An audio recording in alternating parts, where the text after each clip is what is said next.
ഞായറാഴ്ച വൈകാലങ്ങൾ നമുക്ക് ഒരുമിച്ച് കർത്താവിനെ മുഖത്തപ്പെടുത്തുവാൻ ദൈവമായ കർത്താവ് നമ്മെ സഹായിക്കുന്നുവല്ലോ. പ്രാർത്ഥനയോടുകൂടി പ്രത്യാശയോടുകൂടി നമ്മുടെ ദൈവത്തിന്റെ സന്നിധിയിലായിരിക്കാം. നമുക്കൊരു വേദഭാഗം വായിക്കാം. നല്ലൊരു വേദപുസ്തകത്തിൽ എടുത്തിട്ടുണ്ട്.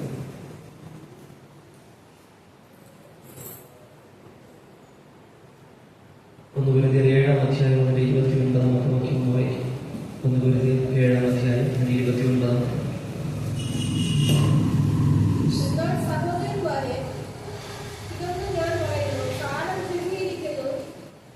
നോക്കണേ, അവിടെ വായിച്ച വേദഭാഗത്തിലേക്ക് എല്ലാവരുടെയും ശ്രദ്ധയിലിരിക്കുന്നു. അവിടെ വായിച്ചത് പദം ഇപ്രകാരമുണ്ട്: കാലം ചുരുങ്ങിയിരിക്കുന്നു. ആ ഒരു പദത്തിൽ നിന്നുകൊണ്ടാണ് ദൈവത്തിന്റെ ആത്മാവിനെ ദിവസം ഈ പകൽക്കാലം നമ്മളോട് സംസാരിക്കാൻ വേണ്ടിയുള്ളത്.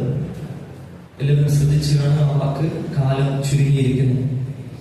നമ്മുടെ മുൻപിൽ എന്തിനു വേണ്ടിയും ഉള്ള സമയം ചുരുങ്ങിയിരിക്കുന്നു. അധികം സമയമില്ല, കാലം ചുരുങ്ങിയിരിക്കുന്നു. ഒരു നിമിഷം ഒന്ന് കടലിലടച്ച് നമുക്ക് പ്രാർത്ഥിക്കാമോ?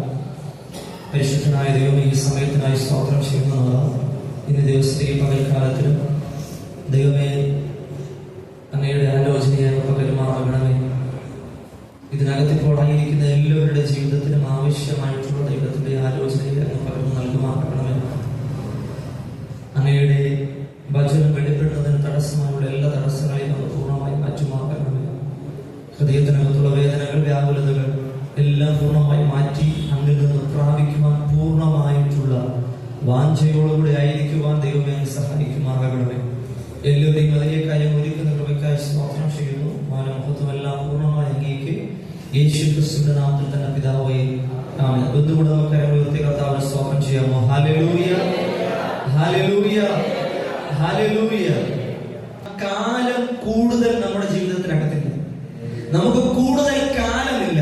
ദൈവത്തിന് വേണ്ടി പ്രവർത്തിക്കാനാണെങ്കിലും കൂടുതൽ കാലമില്ല. ഈ പ്രസംഗിക്കുന്ന വചനങ്ങൾ ഏറ്റെടുക്കാനാണെങ്കിലും കൂടുതൽ കാലമില്ല. കാലം ഏറ്റവും അന്ത്യത്തിലേക്ക് പോയിക്കൊണ്ടിരിക്കുന്നു. നമുക്ക് അല്പനാളുകൾ മാത്രമേ ഉള്ളൂ.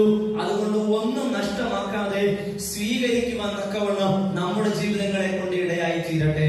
വായിച്ച വേദഭാഗം ഒന്നുകൂടെ ഒന്ന് വായിക്കാമോ? ശബ്ദം ഉയർത്തി.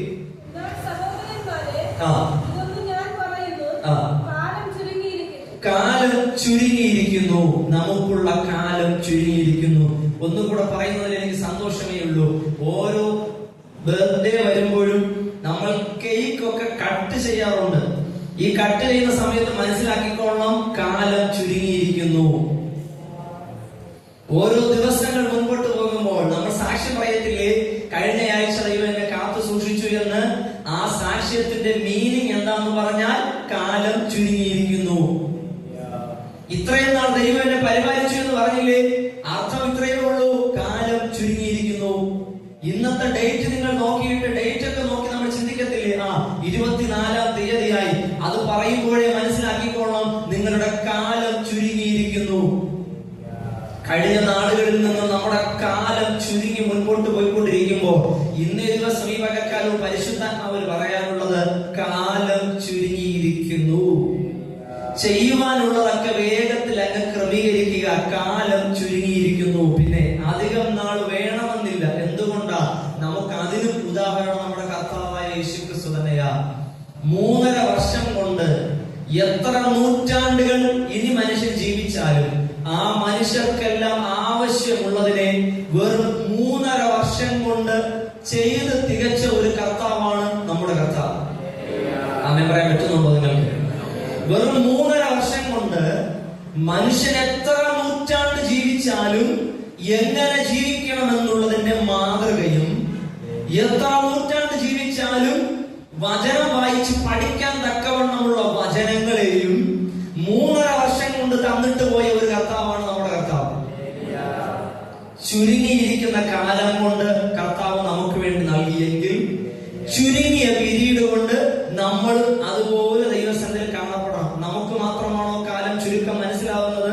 വെളിപ്പാട് പുസ്തകം 12-ാം അധ്യായം അതിന്റെ 12-ാമത്തെ വാക്യം ഒന്ന് വായിക്കാമോ? 12-ാം അധ്യായം അതിന്റെ 12-ാമത്തെ വാക്യം.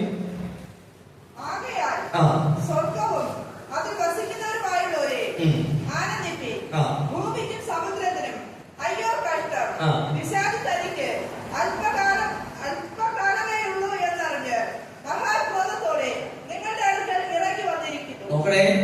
നമുക്ക് കാലം ചുരുങ്ങിയിരിക്കുന്നു, പിശാച് തനിക്ക് അല്പകാലമേ ഉള്ളൂ എന്നറിഞ്ഞ് അധികം ക്രോധത്തോടുകൂടെയാണ് പിശാചും പ്രവർത്തിക്കുന്നത്. പിശാചിനറിയാം അല്പകാലമേ ഉള്ളൂ എന്ന്, ദൈവത്തിനും അറിയാം അല്പകാലമേ ഉള്ളൂ എന്ന്. ഇത് അറിഞ്ഞുകൂടാത്ത ആരാ ഉള്ളതെന്ന് ചോദിച്ചാൽ നമുക്കറിയത്തില്ല അല്പകാലമേ ഉള്ളൂ എന്നുള്ള കാര്യത്തെ കുറിച്ച്. നമുക്കറിയത്തില്ല അല്പകാലമേ ഉള്ളൂ എന്നുള്ള കാര്യത്തെ കുറിച്ച്. നമ്മളൊരു തെറ്റ് ചെയ്താൽ അതിന് ക്ഷമ പറയേണ്ട കാലം നമുക്കുണ്ടോ എന്നുള്ള കാര്യത്തെ കുറിച്ച് പോലും നമുക്കറിയത്തില്ല. കഴിഞ്ഞ ദിവസത്തിൽ ഒരു മനുഷ്യൻ ഇങ്ങനെ പറഞ്ഞു, എനിക്കൊരു വ്യക്തിയോട് ക്ഷമ പറയണമെന്നുണ്ട്, എങ്ങനെ പറയണമെന്ന് അറിയത്തില്ല. ഞാൻ ചോദിച്ചു എപ്പോൾ സംഭവിച്ചതാ? അപ്പോൾ പറയുന്നു 3 വർഷത്തിന് മുൻപേ സംഭവിച്ചതാണ്. 3 വർഷത്തിന് മുൻപേ സംഭവിച്ച വിഷയത്തിന് ക്ഷമ പറയുവാൻ ആ മനുഷ്യന്റെ ഹൃദയത്തിനകത്ത് താല്പര്യമുണ്ട്, പക്ഷെ പറയാൻ തക്കവണ്ണം ആ മനുഷ്യന് കഴിയുന്നില്ല. അല്പം വിഷമമുണ്ടെങ്കിൽ ഞാൻ ചോദിച്ചു, നിങ്ങളെ ഇന്നും മരിച്ചാൽ എന്ത് ചെയ്യും? കേൾക്കുന്നതിൽ വിഷമമുണ്ട്, പക്ഷെ എങ്കിലും അവർക്ക് മനസ്സിലാക്കി കൊടുക്കാതിരിക്കാൻ പറ്റത്തില്ലല്ലോ. ഞാൻ ചോദിച്ചു, അങ്ങള് ഇന്നും മരിച്ചാൽ എന്ത് ചെയ്യും?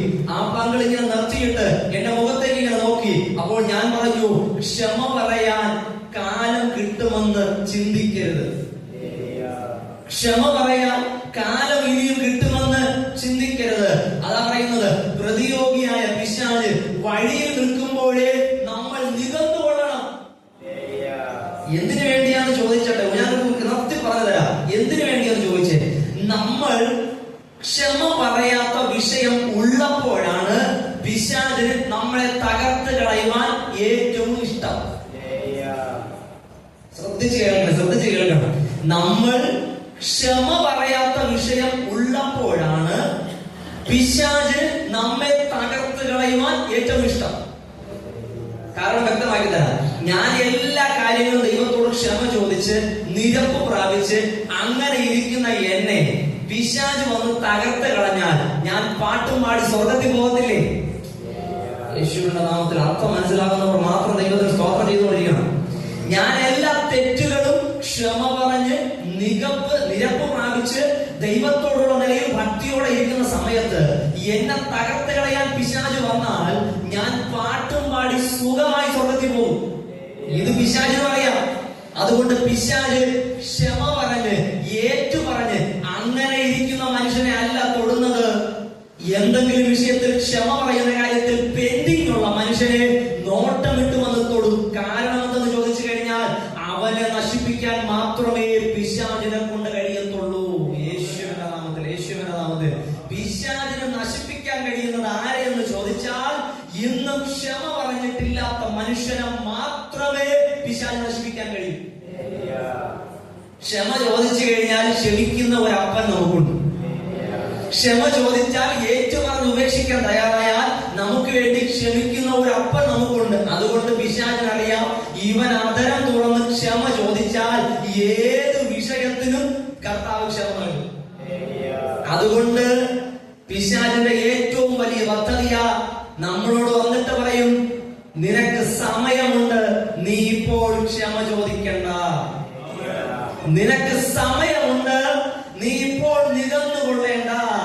നിനക്ക് സമയമുണ്ട്, നീ ഇപ്പോൾ ആരാധിക്കണ്ട. നിനക്ക് സമയമുണ്ട്, നീ കുറച്ചുകൂടെ കഴിഞ്ഞിട്ട് ഈ കാര്യങ്ങൾ ക്രമീകരിച്ചാൽ മതി എന്ന് പറയുന്നത് പിശാചിന്റെ ഏറ്റവും വലിയ തന്ത്രമാണ്. പരിശുദ്ധ ആത്മാവിന് പറയാനുള്ളത്, നമുക്ക് സമയമില്ല. നമുക്ക് സമയമില്ലതേ, നമുക്ക് ഒട്ടും സമയമില്ല. നമ്മുടെ പ്രായം ഏതാണെങ്കിലും ഇന്ന് നിങ്ങളുടെ മുൻപിൽ നിൽക്കുന്ന ഞാനും പറയുന്നു, എനിക്കും സമയമില്ല. അതുകൊണ്ടാണ് ഞാൻ വീഡിയോ ചെയ്യുന്ന സമയത്ത് ആദ്യമേ ഒരു വീഡിയോ ചെയ്ത് ഇട്ടിട്ടുണ്ട്. എന്താണെന്നറിയാമോ? അഥവാ എങ്ങാനും ഞാൻ മരിച്ചു പോയാലും ആരും ദൈവത്തെ കുറ്റം പറയേണ്ട കാര്യമില്ല. ദൈവം എനിക്ക് വേണ്ടി നല്ലതേ ചെയ്തിട്ടുള്ളൂ. അതുകൊണ്ടാണ് ഞാൻ എന്ത് മനഃപൂർവ്വം ഇട്ടിരിക്കുന്നതാ. കാര്യം ആൾക്കാർ ചിലർ ചോദിക്കും, ഇങ്ങനെ ദൈവത്തിന് വേണ്ടിയൊക്കെ നിന്നിട്ട് അല്ലെങ്കിൽ ഇങ്ങനെയൊക്കെയുള്ള പ്രായത്തിൽ എന്തിനു മരിച്ചു, എന്തിനു പോയി എന്നൊക്കെ ആരെങ്കിലും വന്ന് ദൈവത്തെ കുറ്റം പറയാതിരിക്കാൻ വേണ്ടി ആദ്യമേ വീഡിയോ എടുത്തിട്ടുണ്ട്. ഞാൻ എന്റെ ജീവിതത്തിൽ ഇന്നുവരെയും ദൈവം നല്ലത് മാത്രമേ ചെയ്തിട്ടുള്ളൂ. നല്ലത് മാത്രമേ ചെയ്തിട്ടുള്ളൂ. തിന്മയ്ക്കായിട്ടൊന്നും ചെയ്തിട്ടില്ല. നമുക്ക് എത്ര കാലമുണ്ടെന്ന് അറിയത്തില്ല, പക്ഷേ ചുരുങ്ങിയ കാലയളവ് മാത്രമേ ഉള്ളൂ എന്നുള്ളത് സത്യം.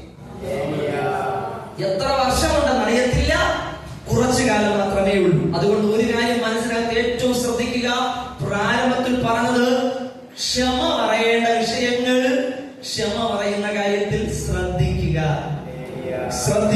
ശ്രദ്ധിച്ചുകൊണ്ടേയിരിക്കുക. ഇനി ഈ നിങ്ങൾ അക്ഷരീയമായി സാധാരണ നിലയിൽ ഒരു കാര്യം പറയാം. നിങ്ങൾ എന്തെങ്കിലും നിങ്ങൾക്കെതിരെ ഒരു മനുഷ്യന് ഒരു കേസ് കൊടുത്തെന്നിരിക്കട്ടെ, ഒരു കേസ് കൊടുത്തു, അങ്ങനെ ഒരു സ്യൂട്ട് ഫയൽ ചെയ്തു, കോർട്ടിനകത്തുണ്ടെന്നിരിക്കട്ടെ. അപ്പോൾ നിങ്ങളെ പോലീസുകാർ കാണാൻ വരുമ്പോൾ നിങ്ങൾക്കൊന്ന് വിറയ്ക്കേണ്ട വിഷയമുണ്ട്. എന്താണെന്നറിയാമോ? ഒരു കേസ് ഓപ്പൺ ആയിരിക്കുകയാണ്.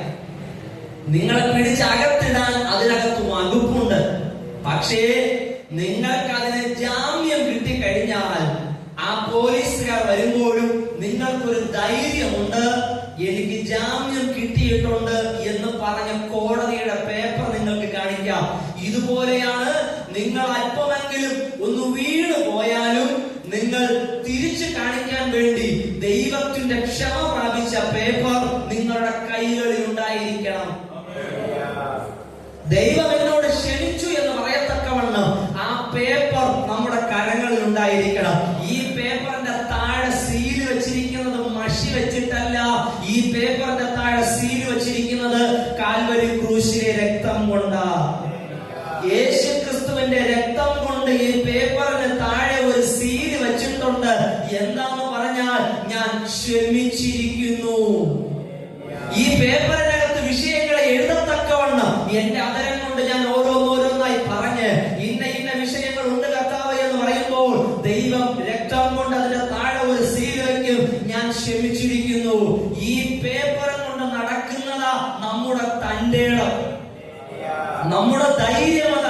അല്പകാലമേ ഉള്ളൂ എന്ന് അറിഞ്ഞിട്ടും പിശാച് ഇത്രയും ക്രോധത്തോടെ നേർക്ക് വരുമ്പോൾ എത്രത്തോളം ശക്തിയോടെ ആയിരിക്കുമെന്ന് നമ്മൾ ചിന്തിക്കണേ. അത്രത്തോളം ശക്തിയോടെ വരുന്ന പിശാചിന്റെ മുൻപിൽ നമുക്ക് തിരിച്ചു കാണിക്കാൻ വലിയ ശക്തിയുടെ ആവശ്യമൊന്നുമില്ല. ഒരൊറ്റ പേപ്പർ മതി. മനസ്സിലാകുന്നുണ്ടോ പ്രിയപ്പെട്ടവരെ? നിങ്ങൾ ദയവ് ചെയ്ത് മനസ്സിലാക്കിയെടുക്കണം. എതിർത്ത് നിൽക്കാൻ 9 കൃപാവരങ്ങളുടെ ആവശ്യമൊന്നുമില്ല. എതിർത്ത് നിൽക്കാൻ അനേകമായ കഴിവുകളുടെ ആവശ്യമില്ല. എതിർത്ത് നിൽക്കാൻ താലന്തുകളുടെ ആവശ്യമില്ല. എതിർത്ത് നിൽക്കാൻ ദൈവം എന്നോട് ക്ഷമിച്ചു എന്നുള്ളതിന്റെ ഒരൊറ്റ പേപ്പർ നമ്മുടെ ജീവിതത്തിൽ മതി. ആ ഒരൊറ്റ പേപ്പർ കൊണ്ട് ധൈര്യത്തോടുകൂടെ ജീവിതം നമുക്ക് മുൻപോട്ട് പോകാൻ തക്കവണ്ണം കഴിയും. അല്പകാലമേ ഉള്ളൂ എന്നുള്ള കാര്യം നമ്മൾ കൃത്യമായി മനസ്സിലാക്കിയിരിക്കണം.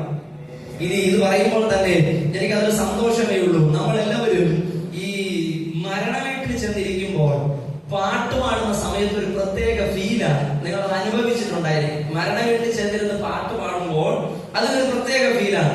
എന്തെന്ന് പറഞ്ഞാൽ വിഷമമുണ്ട്, ശരിയാ. പക്ഷെ എങ്കിലും ആ പാട്ടുകൾക്കകത്ത് പാടുന്നത് നമ്മളായതുകൊണ്ട് നമുക്കതിനകത്തൊരു പ്രത്യാശയുണ്ട്. പാസ്റ്റർമാർ വന്നിട്ട് നോക്കിയിട്ട് പറയും, ഇന്ന് ഞാൻ നാളെ നീ എന്നാണ് ആ മരിച്ചു കിടക്കുന്നയാൾക്ക് പറയാനുള്ളത്. ഇന്ന് ഞാൻ നാളെ നീ. നമ്മുടെ സങ്കീർത്തനത്തിൽ പറയുന്നത് പോലെ 90 സങ്കീർത്തനം 12-ാം വാക്യം എന്ന് തോന്നുന്നു പറയുന്നത് ഇങ്ങനെയാണ്: നമ്മുടെ ആയുസ് എന്ന് പറയുന്നത് 70-ഓ 80-ഓ അതിനേക്കാൾ അപ്പുറമാണെങ്കിൽ കഷ്ടമാണ്. അല്ലെങ്കിൽ പാട്ടുകാരൻ പറയുന്നത് പോലെ 4 വിരൽ നീളം.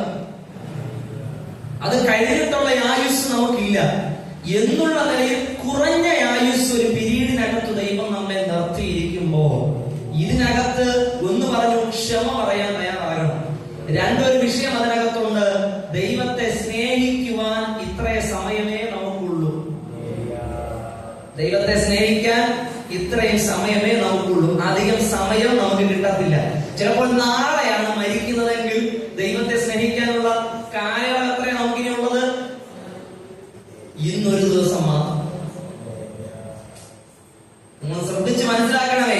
ഇന്നത്തെ പ്രസംഗം ഈ ഒരു നിലയിൽ ശുശ്രൂഷിക്കാൻ പരിശുദ്ധമായി ഇടപെടുന്നുണ്ട്. ഞാൻ ഇങ്ങനെ പറയും, നാളെയാണ് നിങ്ങൾ മരിക്കുന്നതെങ്കിൽ നിങ്ങൾക്ക് ദൈവത്തെ സ്നേഹിക്കാൻ കിട്ടുന്ന എത്ര ദിവസമുണ്ടെന്ന് ചോദിച്ചാൽ ഇന്നൊരു ദിവസമേ ഉള്ളൂ.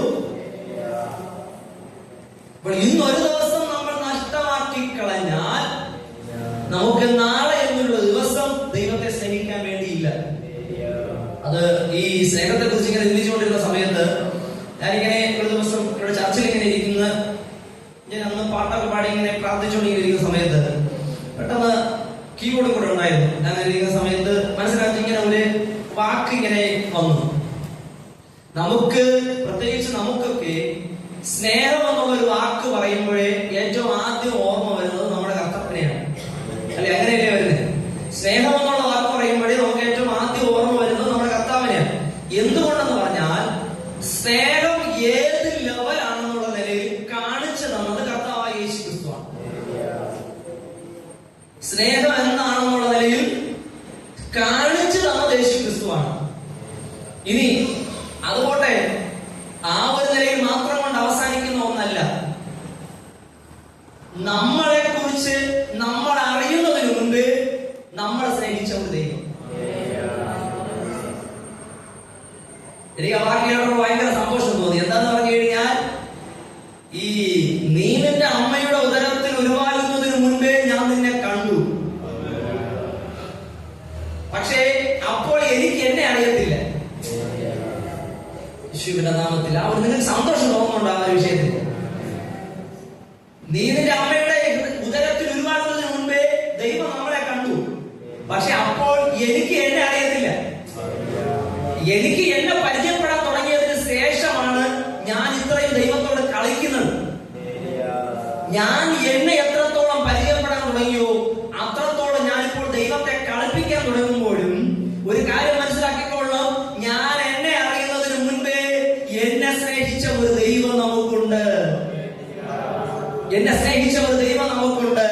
ആ കർത്താവിനോട് സ്നേഹം കാണിക്കുവാനാ നമുക്ക് സമയമില്ലാത്തത്. ആ ഒരു നിലയിലുള്ളതിന് ഞാൻ ജസ്റ്റ് ഒരു അന്ന് അവിടെ ഇരുന്ന് ഒരു വരികൾ ഇങ്ങനെ ഈണം പോലെ ഇങ്ങനെ പാടിക്കൊണ്ടിരുന്നു. ഞാൻ ജസ്റ്റ് ഒന്ന് പാടാം. ഞാൻ ഫുൾ പാട്ട് പാടാൻ വേണ്ടിയാണ് താല്പര്യപ്പെടുന്നത്.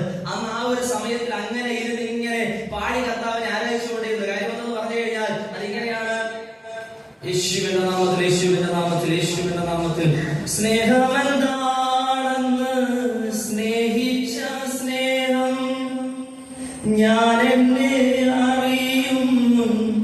ഉയർത്തന്ന സ്നേഹം, സ്നേഹമെന്താണെന്ന് സ്നേഹിച്ച സ്നേഹം ഞാൻ എന്നെ അറിയുന്നു. ഉയർത്തന്ന സ്നേഹം. ബാക്കി വരികൾ ഞാൻ പാടുന്നില്ല. അതിനകത്തുള്ള വാക്കർത്ഥം മാത്രം ശ്രദ്ധിക്കുക.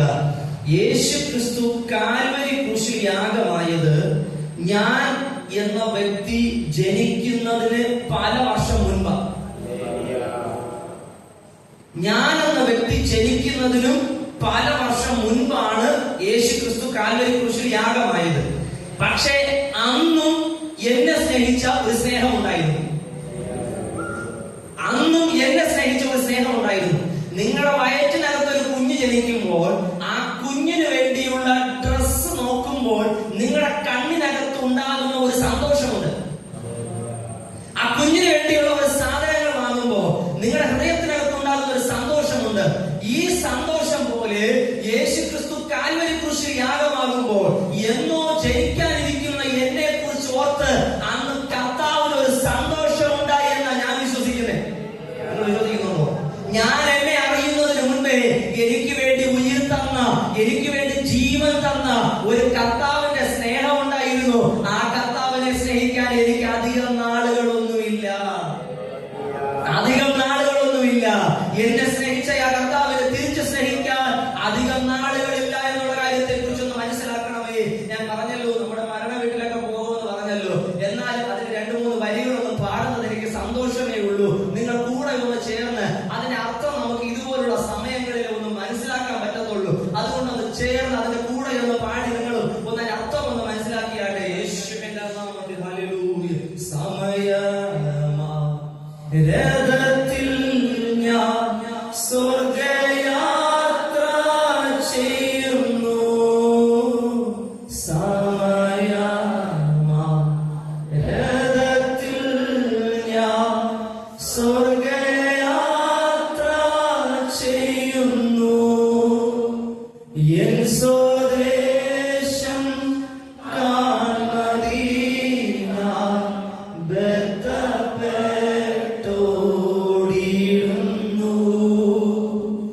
എൻ സ്വദേശം കാൺമദീന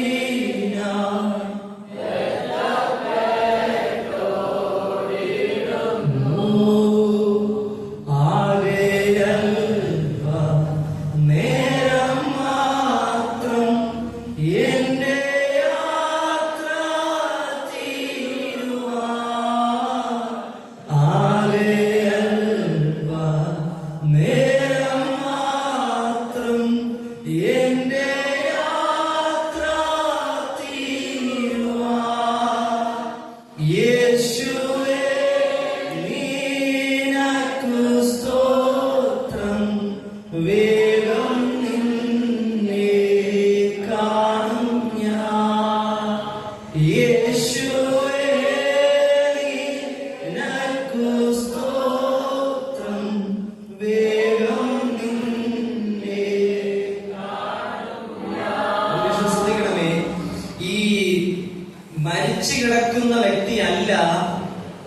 മനുഷ്യനെ കാണാൻ അല്പനേരത്തിനകത്ത് പോകുന്നത്. ആ മനുഷ്യൻ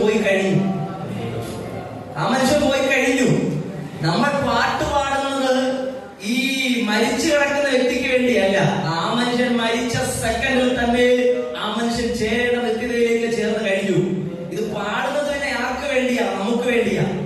നമുക്ക് വേണ്ടിയാ നമ്മൾ പാടുന്നത്. അല്പനേരം കൂടെ ഉള്ളൂ. മനസ്സിലാകുന്നുണ്ടോ? ആ മനുഷ്യന് അല്പനേരം കൂടെ ഇല്ല. ആ മനുഷ്യൻ പോയി കഴിഞ്ഞു. ആ വ്യക്തി പോയി കഴിഞ്ഞു. എവിടത്തേക്ക് വേണ്ടിയാണോ പ്രത്യാശ വച്ചിരുന്നത്, എവിടത്തേക്ക് വേണ്ടിയാണോ കാത്തിരുന്നത്, എവിടത്തേക്ക് വേണ്ടിയാണോ പോകാൻ യോഗ്യതയുള്ളത്, അവിടത്തേക്ക് ആ മനുഷ്യൻ പോയി കഴിഞ്ഞു. ആകെ അല്പനേരം മാത്രം. ആർക്കാ? നമുക്ക് അല്പനേരം മാത്രമേ ഉള്ളൂ. ഈ പാടുന്നവർക്ക് അല്പനേരം മാത്രമേ ഉള്ളൂ. ഈ മനുഷ്യനെ കാണാൻ വന്നവർക്ക് അല്പനേരം മാത്രമേ ഉള്ളൂ. ഇവിടെ നിന്ന് പ്രസംഗിക്കുന്നവർക്ക് അല്പനേരം മാത്രമേ ഉള്ളൂ. ഇതിന്റെ വാർത്ത കേട്ടവർക്ക് അല്പനേരം മാത്രമേ ഉള്ളൂ. ഇതിനെ കുറിച്ച് അഭിപ്രായം പറഞ്ഞവർക്ക് അല്പനേരം മാത്രമേ ഉള്ളൂ. മിണ്ടാതെ കിടന്ന് ഉറങ്ങുന്നവരായാലും, എവിടെയെങ്കിലും കളിച്ചുകൊണ്ട് നിൽക്കുന്നവരാണെങ്കിലും, തന്റെ ഇടം കാണിക്കുന്നവരാണെങ്കിലും, ആരാണെങ്കിലും അവർക്കും അല്പനേരം മാത്രമേ ഉള്ളൂ. നേരം മാത്രം എന്റെ യാത്ര തീരുവാൻ. ആകെയൽപനേരം എന്റെ യാത്ര തീരുവാൻ. യേശുവേ നിനക്കു സ്തോത്രം. വേഗം നിന്നെ കാണും ഞാൻ. യേശുവേ നിനക്കു സ്തോത്രം. വേഗം നിന്നെ കാണും ഞാൻ. രാത്രിയിൽ ഞാൻ ദൈവത്തിന്റെ കൈകൾ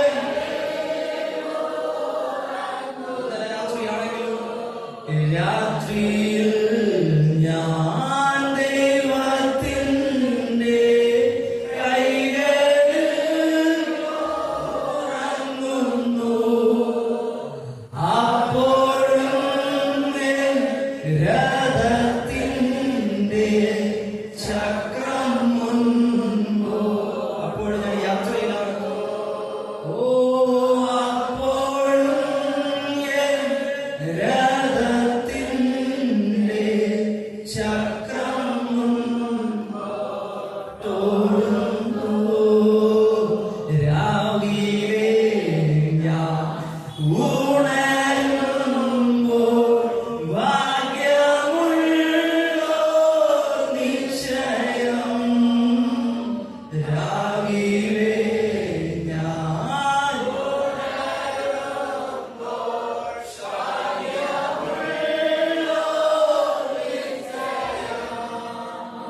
എന്റെ യാത്രയുടെ അന്ത്യം ഇന്നലെക്കാളടുപ്പം. എന്റെ യാത്രയുടെ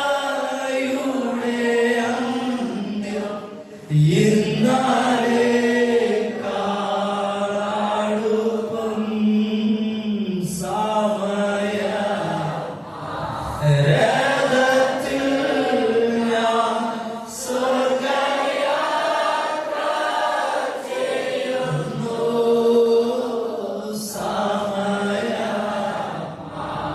രഥത്തിൽ ഞാൻ സ്വർഗ്ഗയാത്ര ചെയ്യുന്നു.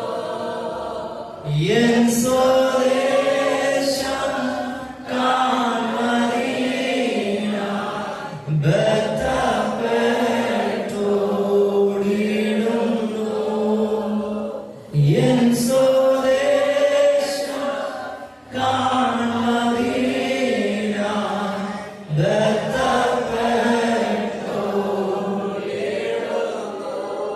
ഹൃദയത്തിനകത്ത്, നമ്മുടെ ചിലരുടെ ജീവിതത്തിനകത്ത് ദൈവത്തോടുള്ള ബന്ധത്തിൽ ഒരു ബന്ധപ്പെട്ട ഒരു യാത്രയാണ് ഇന്നേ ദിവസം ഈ ഞായറാഴ്ചയും നമ്മളിവിടെ ഒരുമിച്ച് കൂട്ടിയിരിക്കുന്നത്. എവിടെയെങ്കിലും റെസ്റ്റ് ചേർന്ന് കൂടിയ ഒരു കൂട്ടമല്ല ഇന്നേ ദിവസം ഈ ആലയത്തിനകത്തുള്ളത്. കർത്താവിനെ കാണുവാൻ വേണ്ടി ബന്ധപ്പെട്ട് യാത്ര ചെയ്യുന്നവരുടെ കൂട്ടമാണ് ഇന്നിവിടെ ഒരുമിച്ച് കൂടിയിരിക്കുന്നത്.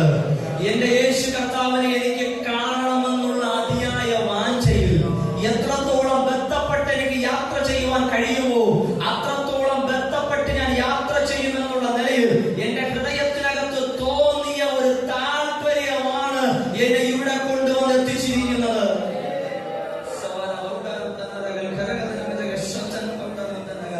എന്റെ ദേശം ഇവിടെയല്ല, ഈ ലോകം എനിക്ക് ശാശ്വതമല്ല. എനിക്കായി എന്റെ കർത്താവ് ഒരുക്കിയ ഒരു നാടുണ്ട്. ആ നാട്ടിൽ ചെന്ന് താമസിക്കുവാൻ വേണ്ടി ഒരു വീട് പണിതിട്ട് അതിനെ അടച്ചിട്ടിരിക്കുവാൻ ആരും താല്പര്യപ്പെടത്തില്ലല്ലോ. ദൈവമേ, എനിക്ക് വേണ്ടി പണിയുന്ന ആ ഭവനം ഒന്ന് പണി തീരുന്ന സമയത്ത് കൃത്യമായി അവിടെ എത്തണമെന്നുള്ളത് തന്നെയാണ് നമ്മുടെ ആഗ്രഹമെന്ന് പറയത്തക്കവണ്ണം നമ്മുടെ ജീവിതങ്ങളിലൂടെയും അത് ഇടയായി തീരട്ടെ. എനിക്ക് വേണ്ടി അങ്ങ് പണിയുന്ന ആ സ്വർഗീയ ഭവനം പണിത് കളഞ്ഞ് അടച്ചിടേണ്ട ആവശ്യമില്ല. അവിടെയുള്ള പണി കഴിഞ്ഞിട്ട് ഞാൻ ഇവിടെ ഈ ലോകത്തിൽ താമസിക്കുവാൻ താല്പര്യപ്പെടുന്നില്ല. എനിക്ക് വേണ്ടി ഒരുക്കുന്ന ആ ഭവനത്തിന്റെ പണി എന്ന് തീരുമോ അന്ന് ഞാൻ അവിടെ എന്റെ പ്രിയനോട് കൂടെ ചേർന്ന് ഞാൻ അവിടെ വാസം ചെയ്യുമെന്ന് പറയത്തക്കവണ്ണം നമ്മുടെ ഹൃദയങ്ങൾക്കകത്തു നിന്നും ആ ഒരു താല്പര്യത്തെ തന്നെ ഇന്നേ ദിവസം ഈ പകൽക്കാലം ഉണ്ടാകട്ടെ. ഞാൻ ഇവിടെ ഭൂമിയിൽ താമസിക്കുന്നത് എന്ന് വരെ എന്ന് ചോദിച്ചാൽ എനിക്ക് വേണ്ടിയുള്ള ഭവനത്തിന്റെ പണി എന്ന് തീരുമോ അന്ന് വരെ മാത്രമേ ഞാൻ ഈ ലോകത്തിൽ താമസിക്കാൻ ഇഷ്ടപ്പെടുന്നുള്ളൂ.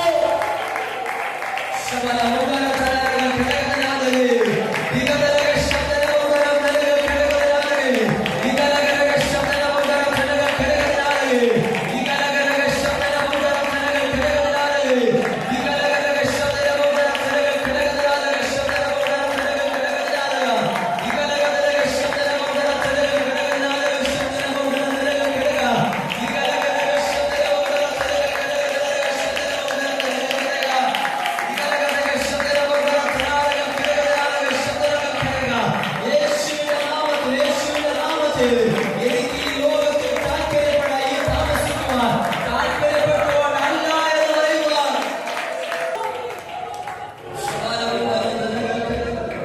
എന്റെ ദേശം ഇവിടെയല്ല, ഈ ലോകം ശാശ്വതമല്ല. എന്റെ ദേശം ഇവിടെയല്ല,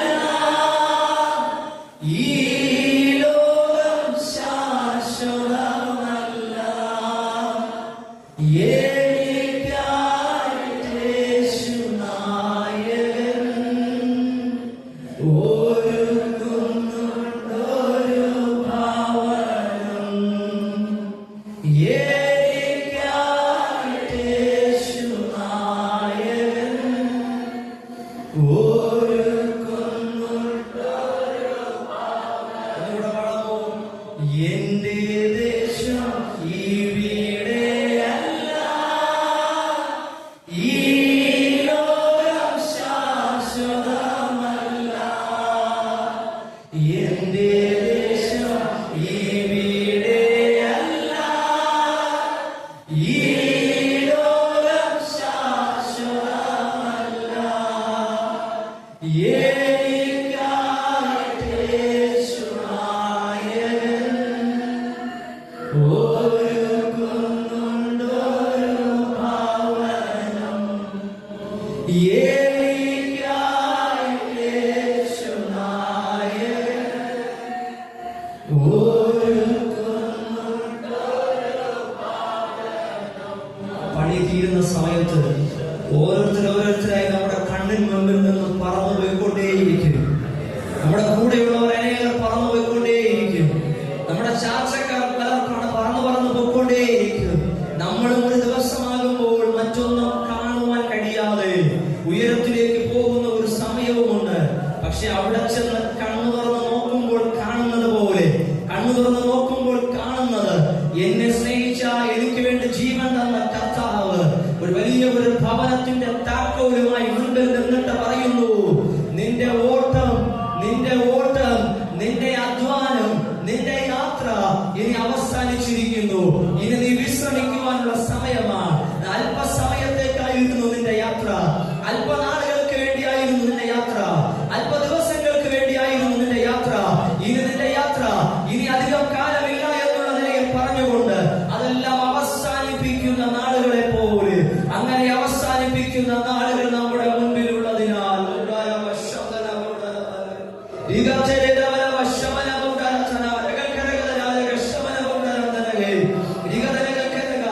അല്പനാളുകളെ ഉള്ളൂ എന്നറിഞ്ഞുകൊണ്ട് ശത്രു നമ്മളെ തകർത്ത് കളയുവാൻ വേണ്ടി വരുമ്പോൾ അതിനെ ഒന്ന് നോക്കാൻ പോലുമുള്ള സമയം പോലും നമുക്കില്ല പ്രിയപ്പെട്ടവരെ. എന്തുകൊണ്ടെന്ന് പറഞ്ഞാൽ നമുക്കും അല്പകാലമേ ഉള്ളൂ. അതുകൊണ്ട് മുൻപിൽ വന്ന് നിൽക്കുന്ന പിശാചിനോട് സംസാരിച്ചുകൊണ്ട് നിൽക്കാൻ പോലും സമയമില്ല.